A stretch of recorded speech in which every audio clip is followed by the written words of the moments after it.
राणा सांगा और अखिलेश यादव की party Samajwadi party के नेता, ये दोनों फिलहाल अब चर्चाओं में हैं क्योंकि इतिहास के पन्ने पलटे हैं। रामजी लाल सुमन ने ऐसा अखिलेश यादव ने दावा किया है, राणा सांगा को उनके राज्यसभा सांसद गद्दार बता देते हैं। लेकिन आज पहले मैं आपको इतिहास बताऊंगा, राणा सांगा का इतिहास क्या रहा है, उसके बाद वो माफी भी दिखाऊंगा जो अखिलेश यादव ने मांगी है, क्योंकि रामजी लाल सुमन के घर पर हिंदुओं ने हमला बोल दिया, धावा बोल दिया, क्योंकि उन्हें अपने वीरों का अपमान बर्दाश्त नहीं होगा। तो चलिए पहले शुरू करते हैं राणा सांगा के इतिहास से। क्या कुछ रहा राणा सांगा का इतिहास।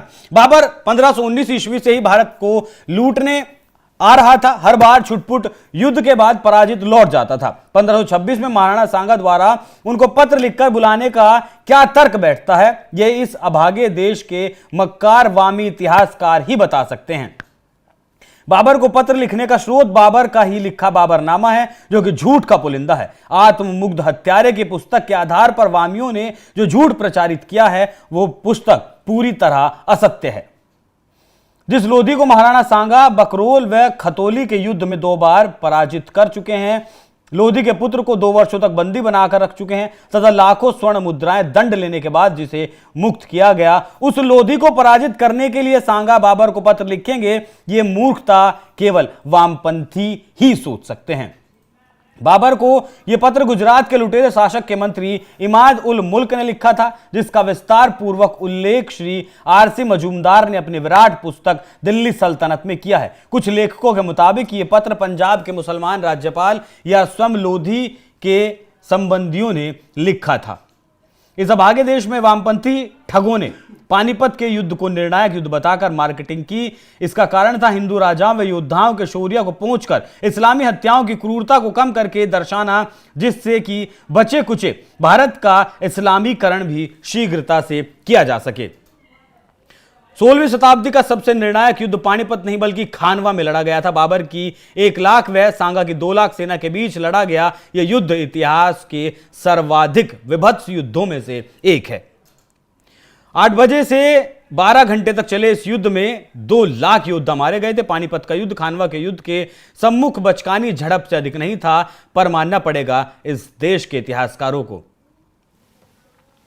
तो जिस तरीके से अपने इतिहास देखा, खानवा में भी जो युद्ध हुआ था जिसमें बाबर ने राणा सांगा को हराया था, यह इतिहास में दर्ज है। उसमें भी उसने युद्ध नीति में इस्लाम को स्थापित कर दिया था। इस्लाम के नाम पर उस लड़ाई को वो लेकर आया था। 2 राजाओं के बीच लड़ाई थी, कोई दिक्कत परेशानी नहीं थी, लेकिन बाबर सबसे पहले इस्लाम को अगर किसी लड़ाई में लेकर आया था तो वो खानवा की ही लड़ाई थी। और खानवा में आज भी राजपूत राजाओं के नाम की छत्रियां बनी हुई हैं। और जो लोग तर्क देते हैं 800 साल मुगलों ने इस देश पर राज किया, तो फिर अगर मुगलों ने राज किया है तो इस देश में आखिर आज भी 100 करोड़ हिंदुओं की आबादी कैसे है, यह भी इस तर्क का भी कोई जवाब लोग नहीं दे पाते।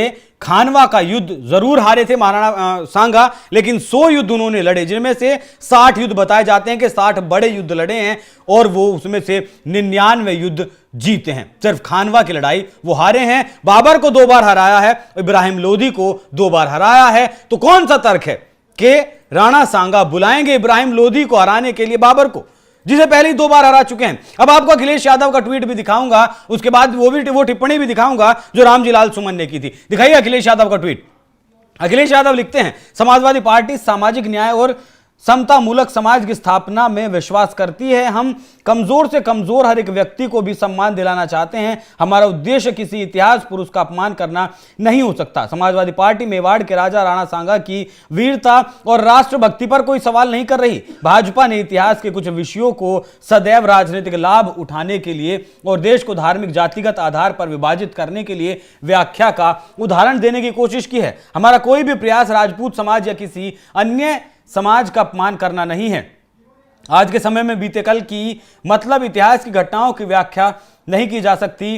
राजकाज के निर्णय अपने समय की परिस्थितियों की मांग के हिसाब से लिए जाते हैं। इतिहास की घटनाओं के आधार पर आज की लोकतांत्रिक व्यवस्था नहीं चल सकती। भाजपा सरकार को अपनी भेदकारी आदत को सुधार कर जनता के रोजी रोजगार, स्वास्थ्य और सुरक्षा पर कुछ ध्यान देना चाहिए। भाजपा दरारवादी पार्टी है। तो यहां अखिलेश यादव को साथ में एक लाइन औरंगजेब के लिए भी जोड़ देनी चाहिए थी, अगर वो समतामूलक राजनीति करते हैं। और कितनी समतामूलक राजनीति करते हैं वो देश देख रहा है, उत्तर प्रदेश देख रहा है किस तरीके से सेलेक्टिव राजनीति करते हैं, मुस्लिमों के तुष्टीकरण की राजनीति करते हैं, एमवाई समीकरण की वो राजनीति करते हैं। और जिस तरीके से उन्होंने कहा था कि इतिहास का अगर उनके सांसद ने कोई पन्ना पलट दिया तो इसमें दिक्कत क्या है। गलत इतिहास का पन्ना अगर पलटा जाएगा इस देश के वीरों का, इस देश के शासकों का, जिन वीरों ने इस देश की लाज बचाई, इज्जत बचाई और मुगलों को, ये पहले अरबों को खदेड़ा, फिर मंगोलों को भी खदेड़ा, फिर मुगलों से जिन्होंने लोहा लिया और अपने प्राण न्योछावर किए। राणा सांगा ने 80 घाव अपने शरीर पर लिए थे, एक आंख नहीं थी,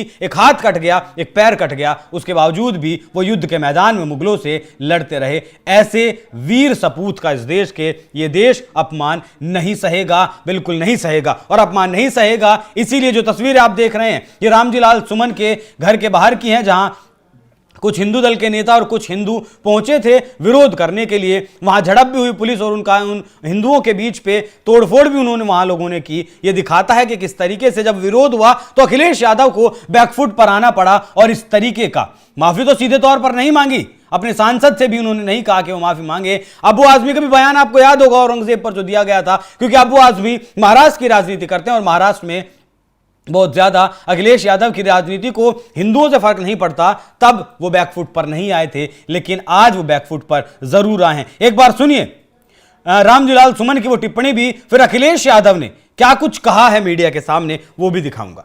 हर बात में एक तो बीजेपी के लोगों का तकिया कलाम हो गया है सभापति महोदय कि मुसलमान इनमें बाबर का डीएनए है।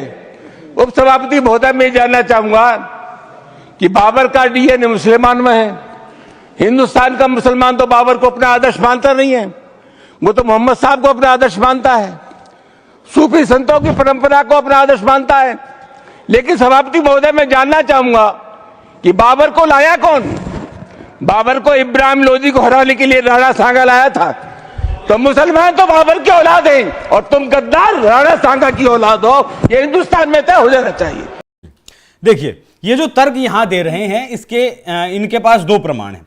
पहला तो अब तक जो एनसीईआरटी की किताबें छपा करती थी उसमें ये लाइन लिखी गई थी बाकायदा कि शायद राणा सांगा ने पत्र लिखकर बाबर को इब्राहिम लोदी को हराने के लिए बुलाया। उसमें शायद शब्द का इस्तेमाल किया गया था। क्यों किया गया था? क्योंकि किसी के पास पुख्ता प्रमाण नहीं है। अब दूसरी बात सुनिए, बाबरनामा में यह चीज लिखी हुई है, एक जगह यह जिक्र किया गया है बाबरनामा में। बाबरनामा बताया जाता है कि बाबर ने खुद वो लिखा है, उसमें अपने जीवन की जितनी भी उसकी गाथा है पूरी जीवनी उसमें उसने लिखी है। और ये एक लाइन उसने उसमें लिखी है कि निमंत्रण मिला था राणा सांगा की तरफ से, लेकिन ये बिल्कुल झूठ है। इब्राहिम लोदी के चाचा जो पंजाब डायनेस्टी उस वक्त संभाला करते थे और अफगानिस्तान में बाबर था, समरकंद में कब्जा करना चाहता था बाबर, लेकिन समरकंद में कब्जा नहीं कर पाया था पर्शियन के साथ मिलकर। हालांकि बाद में उसने वहां कब्जा जरूर किया, लेकिन बाद में कुछ उन दोनों के बीच विवाद हुए, पर्शियन ने उसका साथ छोड़ दिया, तो वापस वो अफगानिस्तान लौटा और अफगानिस्तान में ये पत्र लिखकर बुलाया गया।